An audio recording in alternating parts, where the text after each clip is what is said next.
नमस्कार दोस्तों, स्वागत है आपका लिंग पुराण में। आज हम देखेंगे नाना प्रकार के कल्पों के वर्णन सहित चतुर्विधि सृष्टि तथा चतुष्पाद गायत्री का प्रतिपादन। तो आइए दोस्तों शुरू करते हैं।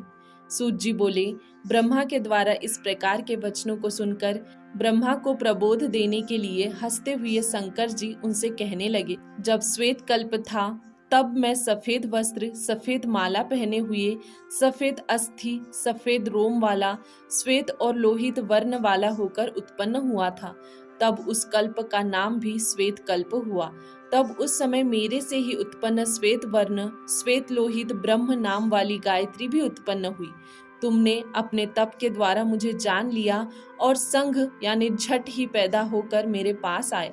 इसीलिए तुम्हें जो भी ब्राह्मण सघोजात और गुहम नाम से जानेंगे वे मोक्ष प्राप्त कर मेरे को प्राप्त होंगे।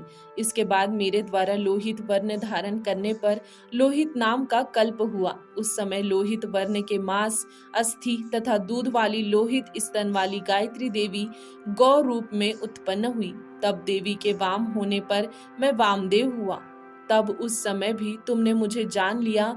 उस समय मैं वामदेव नाम से भूतल पर प्रसिद्ध हुआ। जो लोग मुझे वामदेव को जान लेंगे वे रुद्र लोक को जाएंगे और लौटेंगे नहीं। तब मैं योग क्रम से पित्त वर्ण का हुआ और मेरे द्वारा किए गए नाम से वह समय पित्त कल्प हुआ। वह ब्रह्म सहित गायत्री भी पित्त वर्ण, पित्त लोहिता तथा पित्ताग्नि गायत्री भी उत्पन्न हुई। हे महासत्व, तब तुमने योग युक्त चित्त से मुझे जाना, वहां पर तत्पुरुषत्व रूप से मुझको पहचान लिया। हे ब्रह्मा, तब मेरा तत्पुरुष नाम हुआ। जो मुझ रुद्र को तथा वेद माता गायत्री रुद्रानी को तप से युक्त होकर जानेंगे वे फिर लौटकर नहीं आवेंगे। इसके बाद जब मैं कृष्ण वर्ण का उत्पन्न हुआ तब वह कल्प भी कृष्ण नाम से कहा गया।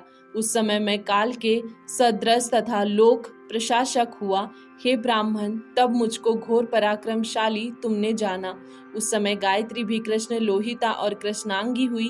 ब्रह्म संज्ञा वाली गायत्री जिस समय उत्पन्न हुई उस समय मैं पृथ्वी पर अघोरत्व को प्राप्त हुआ। ऐसा जो मुझको भूतल पर जानेंगे उनके लिए मैं अघोर शांत तथा अविनाशी हुआ। हे ब्राह्मण, जब मेरा विश्व रूप हुआ तब तुमने मुझे परम समाधि से जान लिया। तभी लोक धारिणी विश्व रूपा गायत्री उत्पन्न हुई। जो विश्व रूप वाले मुझको भूतल पर जानेंगे उनके लिए मैं शिव और सौम्य होऊंगा। इससे यह कल्प विश्वरूप नाम वाला कहा है और विश्वरूपा गायत्री कही है। सर्वरूप मेरे 4 पुत्र हैं जो लोक सम्मत है, जिससे प्रजा के सभी वर्ण उत्पन्न होंगे तथा सभी वर्णों में सर्व भक्ष और पवित्र भी होंगे। मोक्ष, धर्म, अर्थ और काम नाम वाले ये पुत्र है। वेद भी 4 प्रकार के होंगे। 4 प्रकार के ही वर्ण यानी ब्राह्मण, क्षत्रिय, वैश्य और शूद्र होंगे। आश्रम भी 4 प्रकार के होंगे तथा धर्म के 4 पाद। 4 ही मेरे पुत्र है, इसीलिए चतुर्युग अवस्था में चराचर जगत अवस्थित है। भूलोक, भुवः लोक, स्वः लोक, महलोक, जनलोक, तपलोक, सत्यलोक तथा इसके परे विष्णु लोक है। भू, भुवः, स्वः, मह यह 4 पाद कहलाते हैं। भूलोक प्रथम पाद है, भूवलोक दूसरा, स्वलोक तीसरा तथा महलोक चौथा पाद है। पंचम लोक जन लोक है तथा छठवां तप लोक है तथा 7वां सत्य लोक है, जिसमें मोक्ष पाने वाले मनुष्य ही जाते हैं जो लौट के नहीं आते। विष्णु लोक वह उत्तम स्थान है जिसमें से पुनः जीव को लौटना नहीं पड़ता। स्कंध और भौम भी सभी सिद्धियों वाले स्थान हैं। रुद्रलोक योगियों का शुभ स्थान है, जिसको ममता से रहित, अहंकार से रहित, काम क्रोध से रहित द्विजाति लोग ही देखते हैं। हे ब्रह्मा, यह जो 4 पैरों वाली गायत्री जो देखी उसके पादांत में विष्णु लोक, कुमार, शांत, ओम महेश्वर लोक कहे गए हैं। इसके द्वारा ही सभी पशु 4 पैर वाले तथा 4 स्तन वाले हो गए। सोम मंत्र से युक्त मेरे मुख से जो गिरा वह प्राणियों का जीव है। इस प्रकार उत्पन्न जीव स्तन पीने वाले होंगे। उनकी सोम, अमृत तथा जीव संज्ञा कही है। इसके बाद 2 पैर वाले तथा 2 स्तन वाली सृष्टि हुई, वह सभी 2 पैर वाली तथा 2 स्तन वाली सावित्री देवी से उत्पन्न हुए।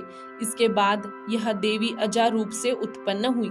इससे सब बल वाली, सर्वभूतों को धारण करने वाली यह देवी तुमने देखी। इसके द्वारा सभी यह विश्व रूप प्रजा उत्पन्न हुई।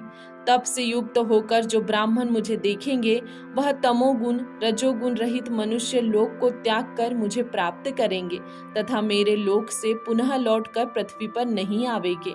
ऐसा ब्रह्मा से शिव ने कहा। तब प्रणाम करके नम्र होकर ब्रह्मा जी ने कहा कि हे प्रभु, गायत्री से युक्त ऐसे महेश्वर रूप विश्व आत्मा आपको तथा गायत्री को जानते हैं, उन्हें आप परम स्थान दीजिए।